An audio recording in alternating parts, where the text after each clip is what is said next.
Este programa contiene escenas que pueden herir la sensibilidad del espectador.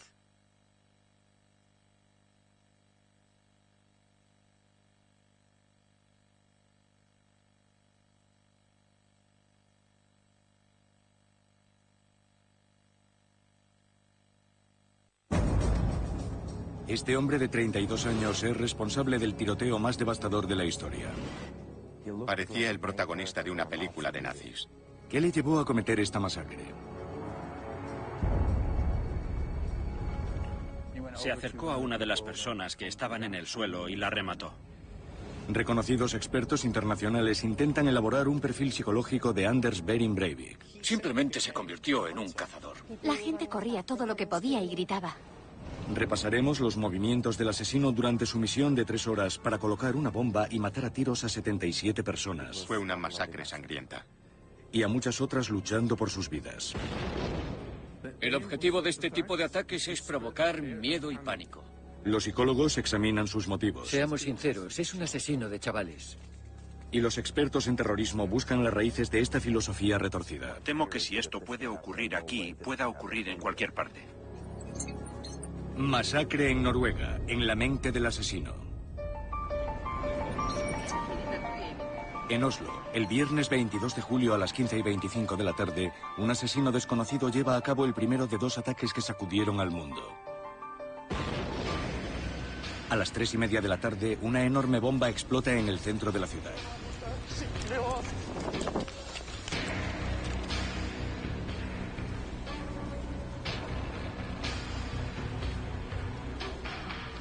Provoca una auténtica carnicería. Mueren 8 personas y hay multitud de heridos. Varios edificios quedan destrozados. Si le soy sincero, creía que había sido Al-Qaeda. Quienes no hayan resultado heridos ni hayan... La onda expansiva es tan potente que hace añicos los cristales de todas las ventanas en un radio de 1 kilómetro. Llena la zona de humo y las calles de escombros y cascotes. Había muchos muertos y edificios destruidos. Es lo peor que he visto en mi vida. El ataque a Oslo es devastador, pero es solo para desviar la atención, porque el asesino desconocido ya ha pasado a su segundo objetivo.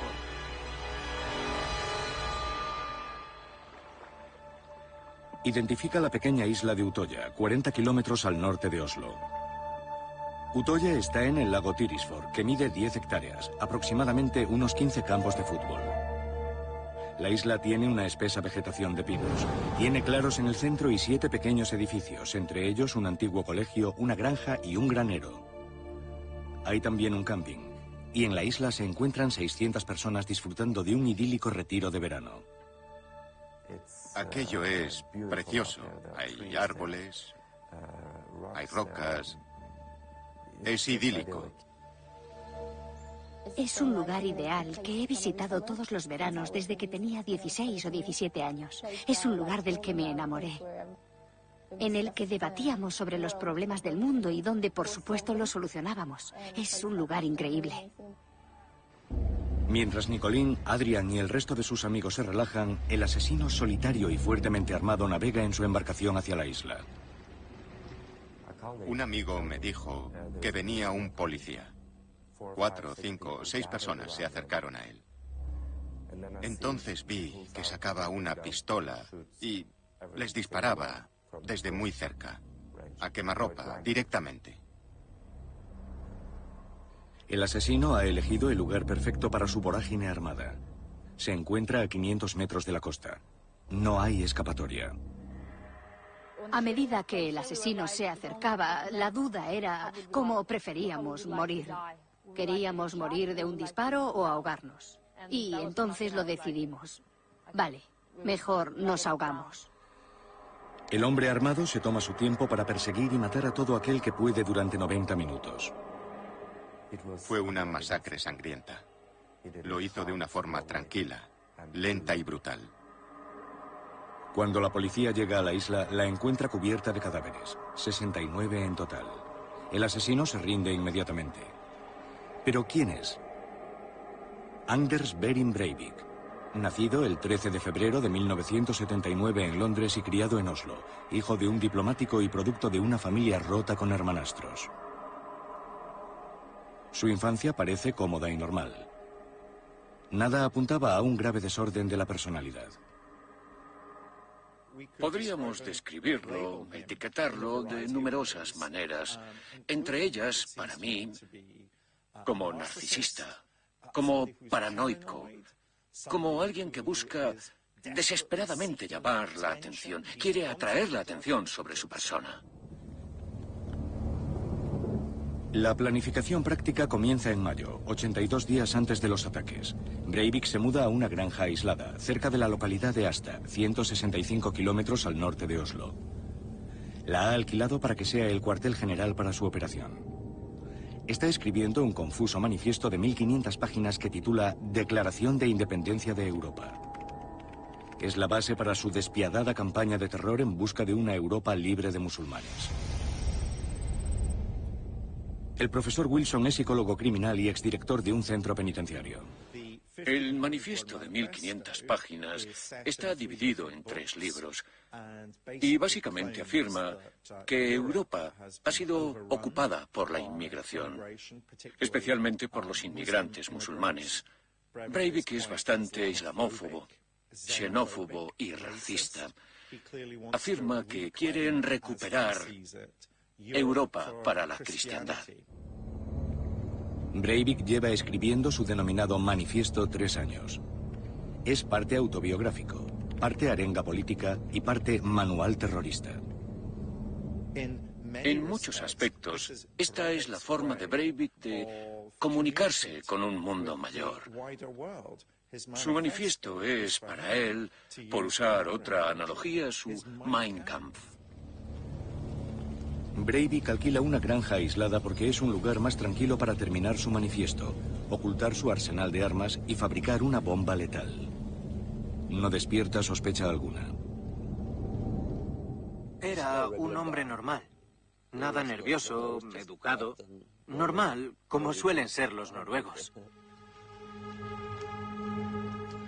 Investiga online sobre ingredientes para bombas y a continuación compra los suministros necesarios. Charles Subridge es exmiembro de los cuerpos de inteligencia de la policía y el ejército. Para fabricar este artefacto, que llevaba más de 1 tonelada de explosivos, en primer lugar necesitas mucho material, por ejemplo, fertilizante, y los materiales adicionales, pero también necesitas instalaciones para mezclarlos en las cantidades adecuadas. La premeditación de Breivik y sus meticulosos preparativos quedan claros en su manifiesto. Escribe: sigo buscando métodos para purificar la bomba. El fracaso no es una opción. Este es el método de Lira para fabricar sus explosivos. El jueves 21 de julio a las 13:30, Breivik está listo. Deja su furgoneta en la granja alquilada y sale a por un último ingrediente. Vuelve en taxi para realizar los últimos preparativos. Cuando volví a la granja, vi su furgoneta, que estaba aparcada delante de su casa, y estaba así. Puede que ya tuviese la bomba dentro, porque parecía muy pesada. Los preparativos han terminado. La bomba está preparada. Este es el momento que Breivik ha estado aguardando. El acto principal de su misión.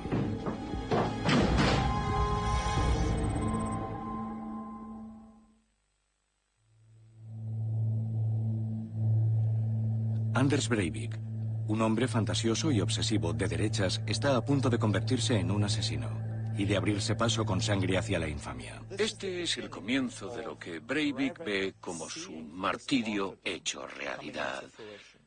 Sabe que está dando pasos que llevarán a una conclusión particular que ha meditado muy cuidadosamente y que ha planeado durante un largo periodo de tiempo. Son las 10 de la mañana del día de su ataque. Se conecta a su ordenador por última vez.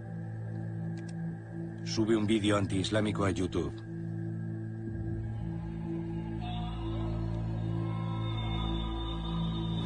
Sube también una serie de extrañas fotos suyas. Una vestido con su uniforme de caballero templario, medallas incluidas. Otra portando la parafernalia de los masones.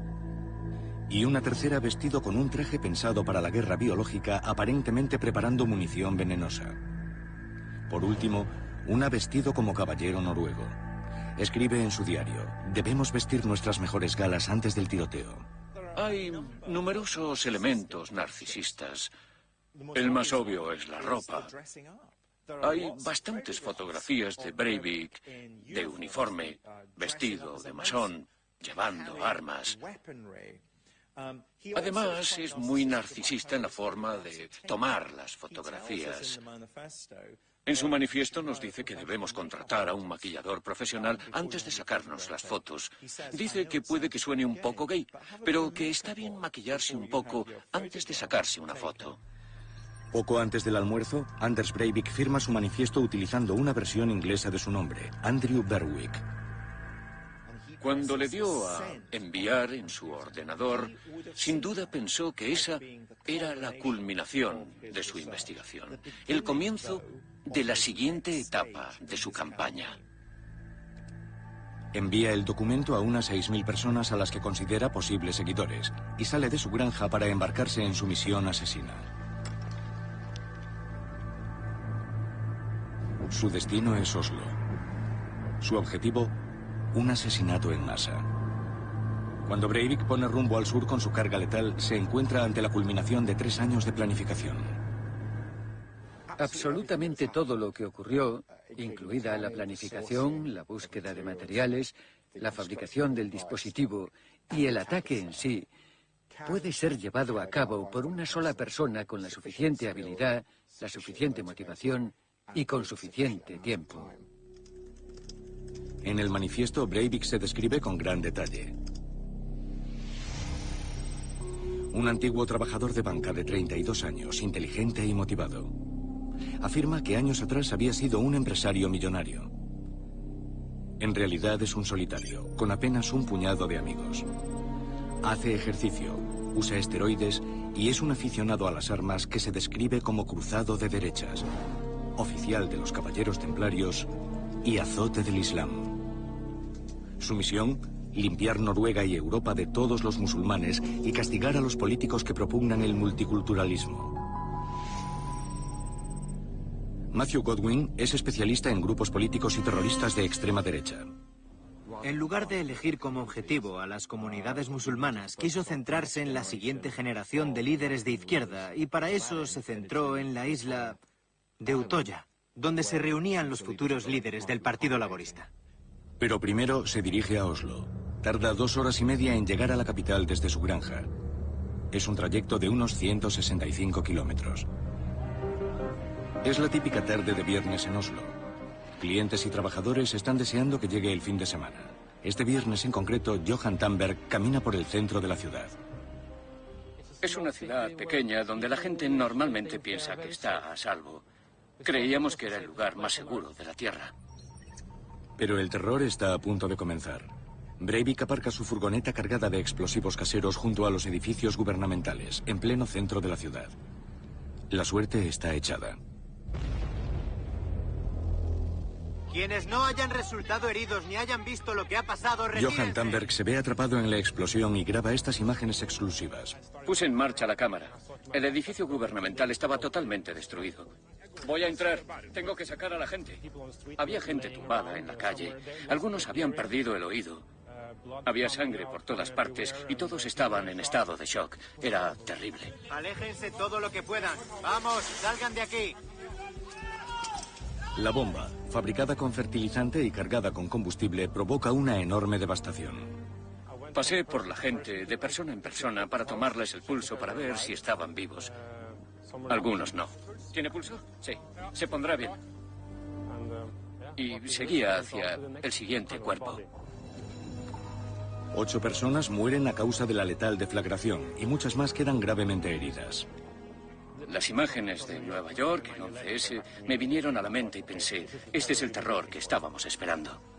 Esto es Noruega, una sociedad liberal, abierta y tolerante, nada acostumbrada a actos de terrorismo. Pero este también es un acto de despiste. Si todos tus recursos están canalizados, por ejemplo, en este caso, hacia la explosión de una bomba, es un gran error especialmente en la era del terrorismo de Al-Qaeda, cuando los ataques múltiples son tan habituales. Si envías todas tus ambulancias, todos tus recursos policiales hacia un edificio, te expones a que se produzca otro ataque del tipo del que ocurrió. Mientras Oslo se tambalea, Anders Breivik ya se ha puesto en marcha. Toma un taxi y se dirige hacia su segundo objetivo. Utoya es una isla de tan solo 10.000 metros cuadrados en un lago situado a 40 kilómetros al norte de Oslo. Lleva el taxi por la orilla este del lago y se detiene ante un pequeño muelle. Allí alquila la embarcación que le llevará a Utoya. Poco antes de las 5, vestido con su uniforme de policía y armado, cruza los 500 metros del canal y llega al muelle de la isla. En Utoya se encuentran unos 600 jóvenes del Partido Laborista. Entre ellos un estudiante y camarero de 21 años, Adrian Brackon. Vegard Grosli Benesland, de Oslo, y Nicolín Bjergesi, de 21 años, que han llegado a la isla esa misma mañana. Acaban de enterarse del atentado de Oslo. La gente estaba confusa. Llamaban a sus amigos, se abrazaban, lloraban. Lo último que se dijo en las reuniones fue que debíamos pensar y recordar que Utoya era posiblemente el mejor lugar, el más seguro en aquel momento. Alguien llamó a sus padres y ellos le dijeron: nos alegramos de que estés en la isla porque estás a salvo y no tenemos que preocuparnos. Pero se equivocan. Breivik ya viaja a bordo de un barco que navega hacia la isla. Iba vestido de policía, así que yo al verlo así y caminando con tanta calma pensé que no pasaba nada. Pero entonces vi que iba muy armado y recuerdo que me pareció raro, pero al menos era un policía. Se camufló deliberadamente poniéndose un uniforme de policía. Evidentemente era una artimaña. Pretendía usar el uniforme para tranquilizar a las personas a las que estaba a punto de matar. Una vez que atraca con su motora en el muelle de la punta este de la isla, Breivik se dirige hacia la casa principal, donde dispara a su primera víctima casi inmediatamente. Después, camina tranquilamente hacia la cafetería, donde se han reunido la mayoría de las personas tras enterarse del atentado. Les llama con señas y después abre fuego. Oí gritos. Y vi gente corriendo. Y vi cómo caía gente que estaba corriendo porque les habían disparado por la espalda. Se acercó a una de las personas que estaban en el suelo y a continuación la remató. Y después se acercó a otra y también le disparó en la cabeza. La gente venía corriendo hacia nuestro campamento, gritando. Decían que había una persona disparando, un hombre con un arma y que nos escondiésemos. Y recuerdo que pensé que alguien nos estaba gastando una broma. Pero no es una broma. Breivik ha iniciado su vorágine asesina. Camina por el camping que se encuentra en el medio de la isla buscando víctimas y matándolas una a una. La bomba que había puesto junto a los edificios gubernamentales tiene una distancia psicológicamente entre las personas que murieron a consecuencia de la explosión de la bomba y Breivik. Pero cuando Breivik dispara en la isla, mira a la gente cara a cara. Estaba muy tranquilo. Caminaba hacia la gente y les disparaba. Seguía en otra dirección, disparaba, miraba a su alrededor, viendo a quién más matar, disparaba. Estaba tranquilo. Parecía el protagonista de una película de nazis. Llevaba el pelo hacia atrás, era rubio y tenía una mirada en la cara como rocosa. Un cámara de televisión, Marius Arnesen, sobrevuela en helicóptero la isla. Le han enviado a investigar unos presuntos disparos. Miramos al agua y vimos a un montón de personas nadando. Después vimos la barca y empezamos a pensar de forma diferente. Nos dimos cuenta de que allí ocurría algo terrible. Breivik, armado con un arma automática, dispara a todo aquel con quien se encuentra. Quienes no están en el camping empiezan a dispersarse por los bordes de la isla, a ocultarse entre los árboles o detrás de las rocas y bajo los acantilados de la costa. La gente corría por la zona de las tiendas. A medio camino de la zona de acampada me paré, me di la vuelta y me escondí detrás de una tienda grande para ver qué pasaba. Corrí hacia una pequeña zona del bosque y cuando llegamos a una cabaña me escondí con otras 40 personas. La gente se tiraba al suelo, unos encima de otros, para intentar ocultarse, ser invisibles desde el camino por el que caminaba el asesino. Pero había demasiadas personas. Breivik sigue acechando a sus presas, buscándolas y disparando. Simplemente se convirtió en un cazador. Simplemente se convirtió en un ejército de un solo hombre. En un soldado que tenía que hacer lo que tenía que hacer. Seguramente se sintió muy poderoso, porque su misión era exterminar, como él lo veía, matar al mayor número de jóvenes posible. Yo me escondí en uno de los dormitorios, debajo de una cama. Me escondí allí y recé. Fue una masacre sangrienta. Estaba tan tranquilo, tan relajado, tan controlado, que se notaba que lo había planeado durante mucho tiempo. A partir de los testimonios de los supervivientes, podemos reconstruir cómo se desarrolló la vorágine asesina de Breivik. Llega al muelle este poco después de las 5 de la tarde y mata a su primera víctima 30 segundos después. Después toma el camino principal hacia la cafetería. Aquí es donde se han reunido la mayoría de los estudiantes tras conocer la noticia de la bomba de Oslo. Y este fue también el comienzo de la matanza en masa. La gente siente pánico y busca refugio en la zona de tiendas. Ahí es donde Adrian fue testigo del primer tiroteo a sangre fría. Se acercaba a las tiendas, las abría lentamente, miraba dentro, disparaba y veías que las tiendas se teñían de rojo por dentro. Algunos jóvenes se parapetan en el interior de los pocos edificios de la isla, como Vegard, que se esconde dentro de la vieja escuela. Entonces empecé a mandar mensajes de texto a casa, como si fuese el último mensaje o algo así. Gracias por todo, os quiero. Muchas personas intentan refugiarse en el bosque, mientras que un grupo en el que se encuentra Nicolín se dirige hacia la costa oeste, donde se parapetan en una pequeña plataforma protegida por un acantilado en el punto más alto de la isla. El saliente estaba como un par de metros por debajo del camino. Y oímos cómo cambiaba el cargador o cómo ponía balas en el arma. Y oíamos nuestros corazones latir rapidísimo, a toda velocidad. Todo el mundo intentaba contener la respiración y no decir nada. Se cree que Breivik entonces dio la vuelta y continuó por la costa hacia el muelle. Fue allí donde lo filmaron de pie, junto a varios cadáveres en la orilla. Aquello era mucho peor que una película. Todo el mundo piensa que si huyes de alguien en una isla tienes que meterte en el agua, hay que lanzarse al agua, y eso fue lo que hicimos. Intentan huir nadando, pero Breivik los ve. Me apuntó con su ametralladora. Me apuntó directamente, la vi directa hacia mí y vi que no tenía miedo en la mirada. Era la mirada de un asesino. Una mirada que te dice que estás a punto de morir.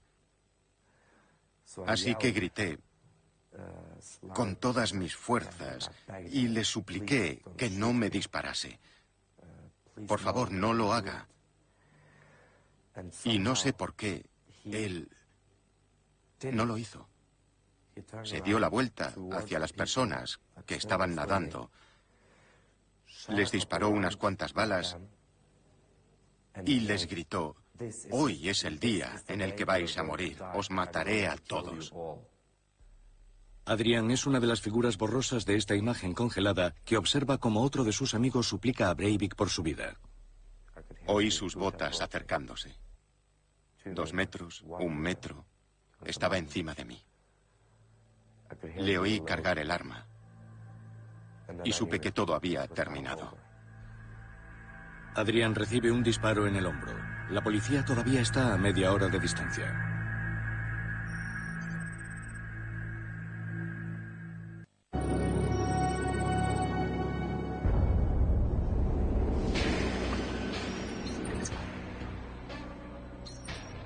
Son casi las 6 de la tarde del viernes 22 de julio en la isla de Utoya. Anders Breivik, la figura que está de pie en esta imagen, ya ha completado una hora de vorágine asesina.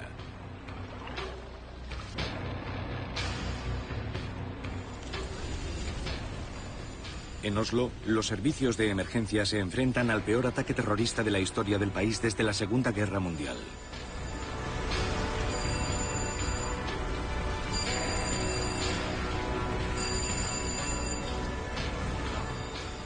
Los ataques múltiples de Breivik exprimen a los servicios de emergencias y seguridad al máximo.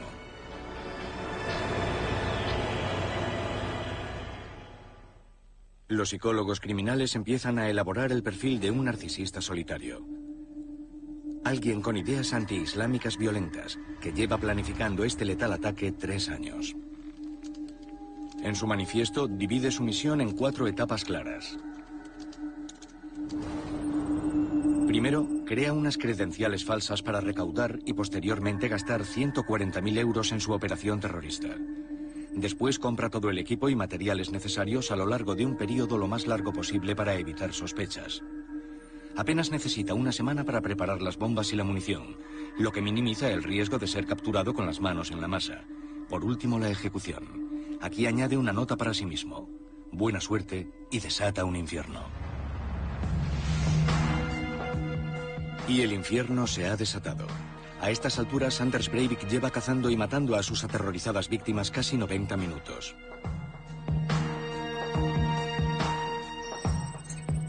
El psiquiatra forense, profesor Jeremy Coit, cree que Breivik no muestra signos externos de locura. Si observamos la letal efectividad de todo lo que hizo, no hay signos en absoluto de que hubiese perdido el control, de que hubiese tomado drogas de ningún tipo, ni de que fuese un maníaco, ni de que su estado mental se hubiese deteriorado, ni nada así. Era un hombre que conservaba un control total. Es posible que a medida que pasaba el tiempo, como se ha sugerido, experimentase cierta satisfacción. Hay testigos que afirman que gritaba mientras mataba a la gente, pero en general en ningún momento llegó a perder el control de sí mismo. Todo iba como un reloj, todo marchaba según el plan. Por fin, el viernes 22 de julio, a las 6:25 de la tarde, la Brigada Especial Antiterrorista de la Policía llega de Oslo en 2 grupos de 5. Un equipo se dirige al norte de la isla y el otro al sur. De repente oí unos gritos, como nunca había oído antes. Miré hacia arriba y vi a 3 policías que venían hacia mí con ametralladoras. Y recordé que aquel hombre, aquel terrorista, también era un policía. Entonces pensamos, oh Señor, ya viene el resto. Vienen a matarnos. Así que les tiramos piedras, gritamos, lloramos. Pero nos dimos cuenta enseguida, cuando empezaron a atender nuestras heridas, de que eran policías de verdad. Y de que habían venido a ayudarnos. Había gente fuera gritando, dando órdenes a los demás. Vamos, vamos, y cosas así. No recuerdo exactamente lo que era, pero sí que me tranquilizó bastante. Estaba deseando que entrasen. Fue un momento de gran alivio. Y más si cabe, cuando entraron en la habitación en la que yo estaba, vieron que solo había 2 civiles y nos dijeron que pasásemos al comedor y vimos a 35 de nuestros camaradas y ninguno estaba muerto. Estaban vivos. Cuando la policía encuentra a Breivik, este ya ha tirado sus armas. Se rinde sin oponer resistencia.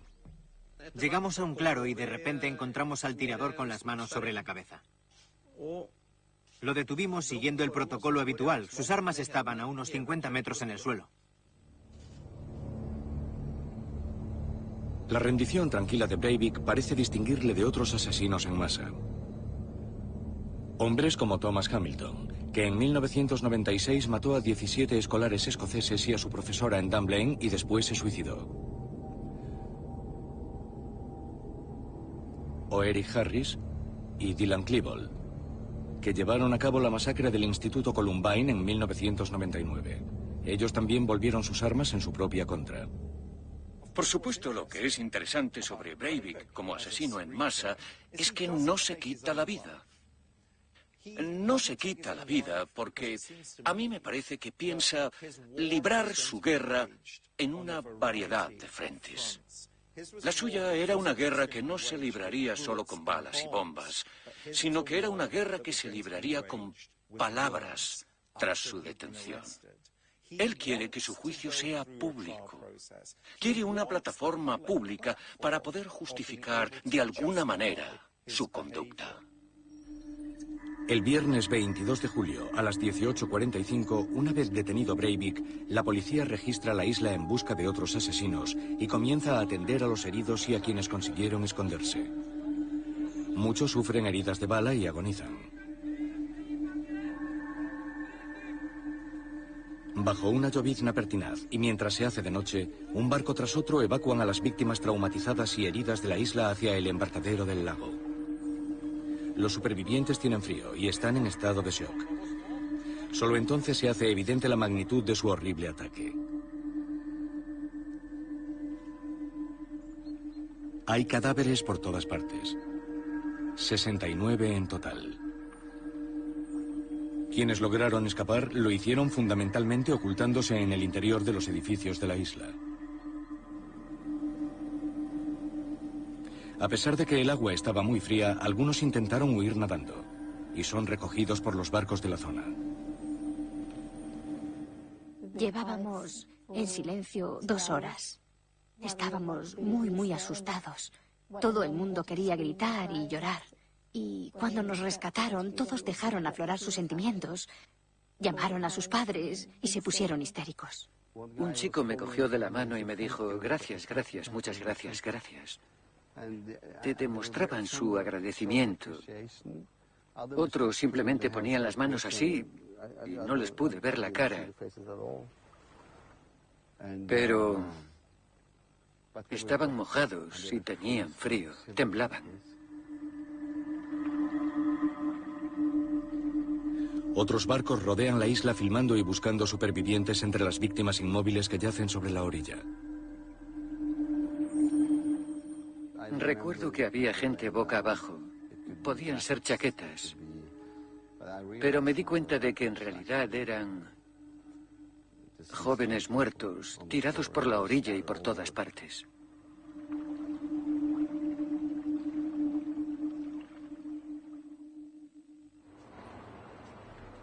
A estas alturas, Breivik ya está desarmado y detenido en Oslo, y realiza sus primeras declaraciones a través de su abogado.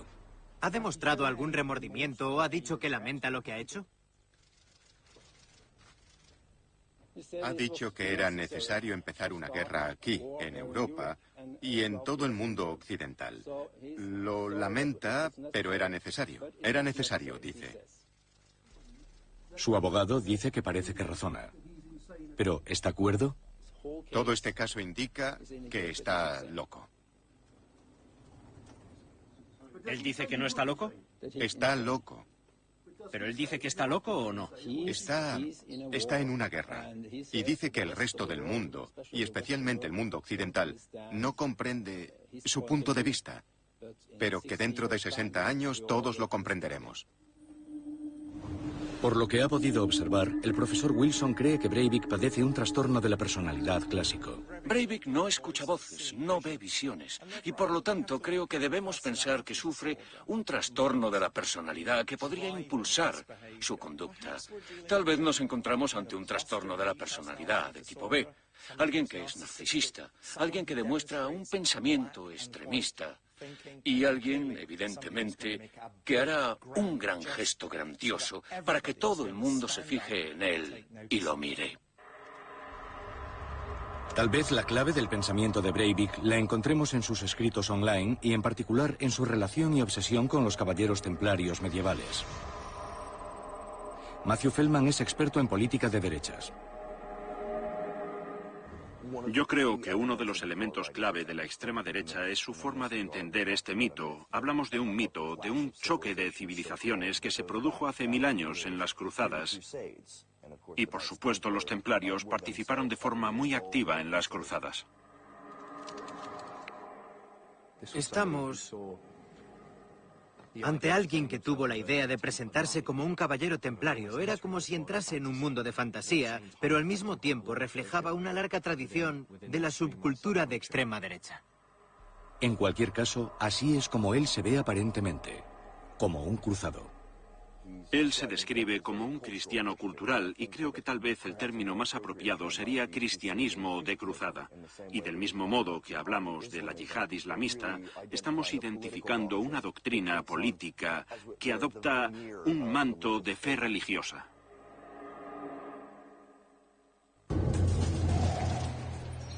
Mediodía del lunes 25 de julio. Breivik es trasladado al principal tribunal de Oslo para la primera vista.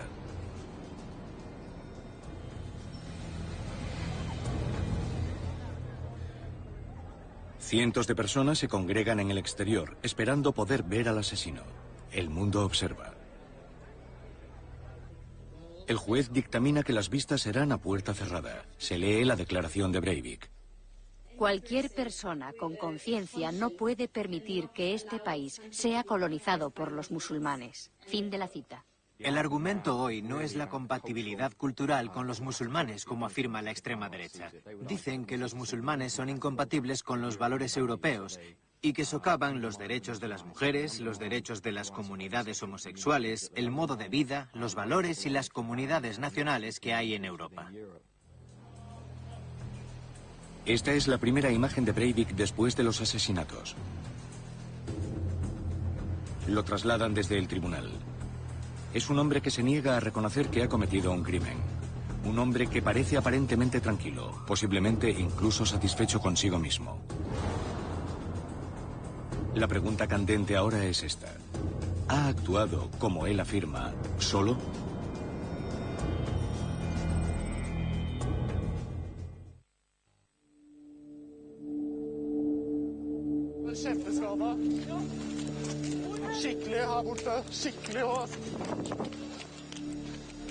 En un solo día, un hombre ha creado su propia versión del 11S, con 77 muertos. Una espiral de terror que, aunque a una escala mucho menor, en términos de impacto sobre el pueblo de Noruega, es igualmente chocante e incomprensible.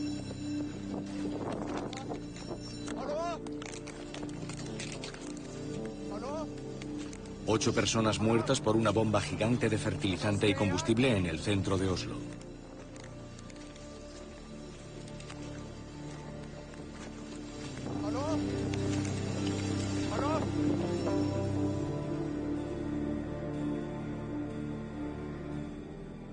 Y después el abatimiento a tiros de 69 personas desarmadas que disfrutaban de unas jornadas políticas de verano en una isla preciosa.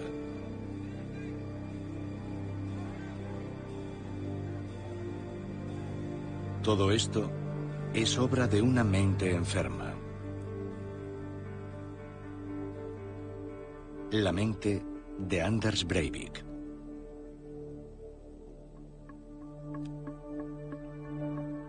Breivik desea convertirse en el enemigo público número 1 y parece disfrutar de su fama.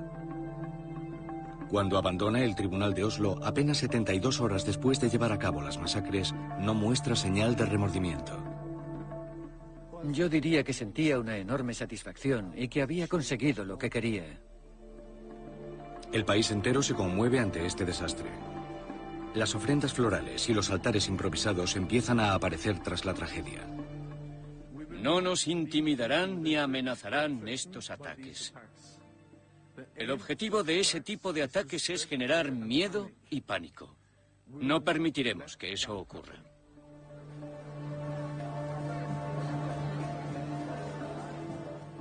Me gustaría citar a uno de nuestros camaradas que dijo que si una persona puede crear tanto odio, entonces imaginémonos cuánto amor podemos compartir entre todos.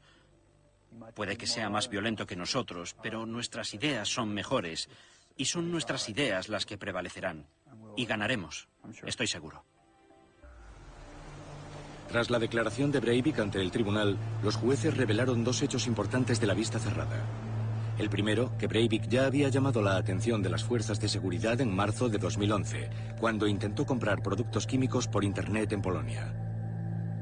Se supo también que había hablado de otras 2 células que estaban gestando posibles ataques posteriores. Temo que si esto puede ocurrir aquí, pueda ocurrir en cualquier parte. Febrero 2011. Breivik presume en particular de sus contactos con grupos de extrema derecha de Gran Bretaña y expresa especial admiración por la Liga de Defensa Inglesa, un grupo antiislámico militante. Hay pruebas convincentes de que Breivik admiraba a grupos como la Liga de Defensa Inglesa. Si no en términos ideológicos, ciertamente en términos estratégicos, en lo relativo a operar al margen de las urnas y en ofrecer un estilo de política más provocativo y de enfrentamiento.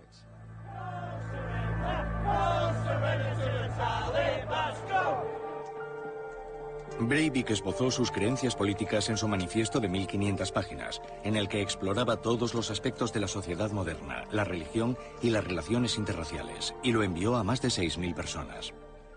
Intentaba ofrecer una guía a ciertas facciones de la extrema derecha europea. Se trata de un hombre que no solo explicaba lo que le pasaba al mundo tal y como él lo veía, sino que dejó tras de sí un proyecto detallado para posibles sucesores o imitadores de su ataque. Es un documento en el que se propone explicar por qué se comportará como se comportará. Pero también es un documento que ha sido plagiado en gran medida de otras fuentes de extrema derecha. Una de esas fuentes es el Unabomber, Ted Kaczynski, que se lanzó a una vorágine de cartas bomba en los Estados Unidos que duró casi 20 años. Dejó 3 muertos y 23 heridos. Catherine Newman es experta en la mente criminal. Kaczynski y Breivik son 2 personas que se consideraban cerebros de una revolución. Consideraban que el mundo iba en la dirección errónea, en el caso de Kaczynski a causa de la tecnología, en el caso de Breivik a causa de la inmigración en Noruega, pero en ambos casos se consideraban las personas que acabarían con eso a través de un acto violento. Otros opinan que tiene más en común con el terrorista de Oklahoma Timothy McVeigh, que se ha convertido en una figura de culto para la extrema derecha. Uno de los paralelismos que han encontrado los expertos es con Timothy McVeigh, no solo por la elección del armamento de su atentado, sino también por su naturaleza indiscriminada, por elegir un objetivo y decidir que quien estuviese allí aquel día moriría. Pero en el fondo de esta tragedia se encuentra el verdadero enigma de la condición humana y del mal que puede causar la gente. Simplemente tenemos que enfrentarnos a Breivik como un asesino en masa, como alguien que ha cometido actos horribles, horrorosos. Lo trataremos como a un criminal. Y por lo tanto no debemos aumentar su fama ni hacer de él, ni convertirlo en una especie de mártir. El impacto más inmediato, por supuesto, es el sufrido por las familias de las víctimas y por todo el pueblo noruego que lloran a sus muertos. ¿Qué es lo más horrible que le puedes hacer a una persona? Probablemente matar a sus hijos y dejarla con vida para que los llore. Casi no puedo creer que haya sido testigo de la ejecución de personas jóvenes, civiles inocentes, que habían ido a un campamento a aprender algo más sobre política y a divertirse. Es increíble. Solo quieres despertar de esa pesadilla, pero nunca lo harás. Yo creo que como persona tienes que seguir adelante, avanzar y cuando llegue el momento volver a vivir una vida normal. La isla de Utoya ahora es conocida como el lugar en el que se perdieron trágicamente vidas jóvenes, pero también como un lugar en el que sus ideales y creencias serán recordados y tal vez sigan vivos. El campamento del año que viene será el mayor de la historia, seguro. Recuperaremos ese lugar.